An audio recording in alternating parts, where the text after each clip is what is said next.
చూసేటువంటి భాగ్యం నాకు కలిగించినటువంటి ఈ భక్త బృందానికి కార్యవర్గానికి నమస్కారాలు పాదాభివందనలు తెలియజేసుకుంటూ, ముఖ్యంగా ఈరోజు స్వామికి ఇప్పుడే ప్రసంగించారు మహాదేవ్ మహారాజ్ వారికి నా పాదాభివందనం చేస్తూ, తర్వాత మన తెలంగాణ రాష్ట్ర పూర్వ సభాపతి అసెంబ్లీ శాసనసభ్యులు గౌరవనీయులు ఆదరణీయులు దేవాలయానికి సంపూర్ణంగా చేయించిన మహానుభావుడు, ఎన్నో సేవా కార్యక్రమాలు చేసి ప్రజలందరి గుండెల్లో కూడా నిలిచినటువంటి వారు. ఎందుకంటే మీకు ఎలా తెలిసిందని అడగండి మీరు. హైదరాబాద్ భాగ్యనగర్ నా చేత నిర్మాణం చేయబడినటువంటి శ్రీ ధర్మపుర క్షేత్రానికి వారి గుడి సంబరాల పేరిట శివరాత్రి రోజున ఒక కార్యక్రమానికి వచ్చి మమ్మల్ని అందరినీ కూడా ఆశీర్వదించగలిగినటువంటి శ్రీ పోచారం శ్రీనివాసయ్య గారికి నా నమస్కారాలు శుభాకాంక్షలు వారికి తెలియజేసుకుంటూ, ఆదరణీయులు పూజనీయులు గురుస్వామి గారికి గురుభక్తి గారికి పాదాభివందనం చేస్తూ, ఈ కార్యక్రమాన్ని ఇంత వైభవపేతంగా ఇంత భవ్యంగా దివ్యంగా భక్తి శ్రద్ధలతో ఏర్పాటు చేసినటువంటి ప్రతి స్వామికి, అక్కడ ఆశీర్వైనటువంటి అయ్యప్ప స్వాములందరికీ కూడా నేను పాదాభివందనం చేసుకుంటున్నాను. ఇది మన భారతీయమైన గొప్ప వైభవం.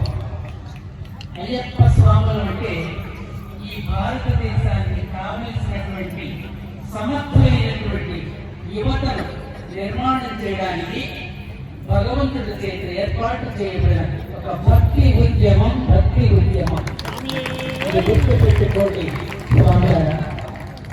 వాళ్ళందరికీ కూడా సమాధానం చెప్తూ, ఎంతటి చలికైనా వచ్చి, ఎన్ని కష్టాలైనా వచ్చి, పాదాలకు చెప్పులు కూడా ధరించకుండా ఎంత చలికైనా కూడా వచ్చి ఆ దీక్షను కొనసాగించేటటువంటి అయ్యప్ప స్వాములని గొప్ప సాధకులుగా మనం తయారు చేస్తే, సాధకులు ఎంతో మంది ఋషులు మునులు జన్మించినటువంటి భరతఖండంలో ఇటువంటి యువత కనుక సమర్థులై ఉంటే, ఇంద్రియాలను కనుక జయించగలిగినట్లయితే, జితేంద్రియులు అయినట్లయితే ఈ భరతఖండం ఎంత గొప్పగా విరాజిల్లుతుందో మన ఋషులు ఏర్పాటు చేసినటువంటి ఈ గొప్ప వైభవానికి మనందరం కూడా చేతులు ఎత్తి ఆ మహర్షులకు ఒక్కసారి నమస్కారం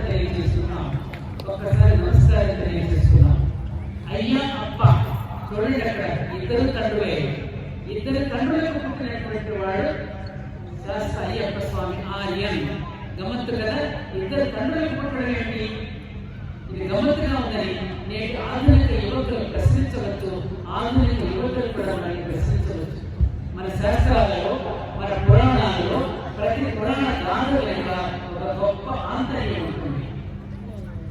మీ అందరికీ తెలిసి నేను చెప్పనక్కలే, మహిషాసురుడు అనేటువంటి రాక్షసుడు ఎవరి చేతిలో నాకు సాగు లేకుండా ఉండాలని కోరుకున్నప్పుడు, స్త్రీలు మాత్రం ఆ ప్రాణి ఉమ్మను నన్ను ఏం చేస్తుంది, స్త్రీ అమలు అనేటువంటి చులకన భావన చేత ఎవరి చేతిలో నాకు సాగు పడిన స్త్రీ మాత్రం ఎక్కడికి వదిలిపెట్టినప్పుడు దేవి దేవతలు అందరూ కూడా బ్రహ్మవిష్ణు అస్త్రశస్త్రాలను ఆ ఆదిపరాశక్తికి అందించి అమ్మాను అమలు కాదు సఫలమని నిరూపించుకుంటూ యుద్ధానికి పంపించి మహిషాసురుడిని వధించింది ఎవరు?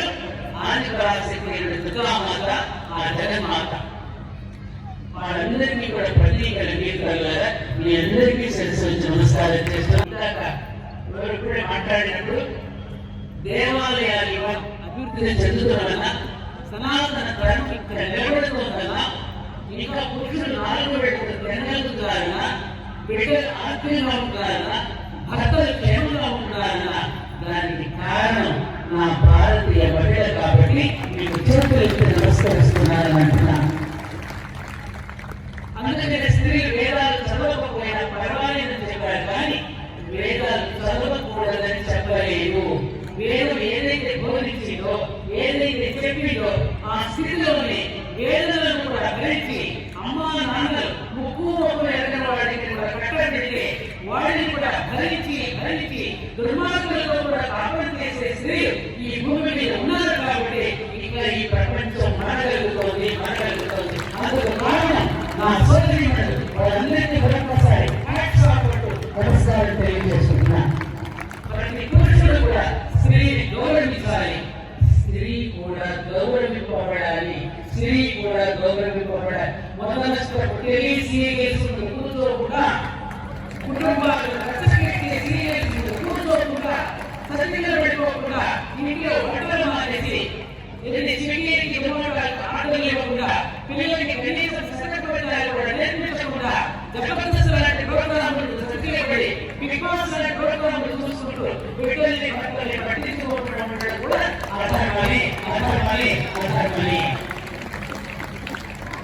అందుకనే నా మాతృమతులు త్యాగం చేత, ప్రేమ చేత కుటుంబాలను పోషించేటటువంటి గొప్ప త్యాగంలో నా మాతృమతులు ఆ విధమైన ట్రాక్లో పడిపోకూడదని, అటువంటి ట్రాక్లలో పడిపోయినట్లయితే పురుషులు దిగులేని వాళ్ళే కాదమ్మా, ప్రపంచమే దిగులేని అయిపోతున్నారు. బాధతో చెప్తున్నారమ్మా మీ అందరికీ, ప్రపంచమే దిగులేని బాధతో చెప్తున్నారమ్మా మీ అందరికీ. ఇది వాస్తవమ్మా, ఇది వాస్తవం.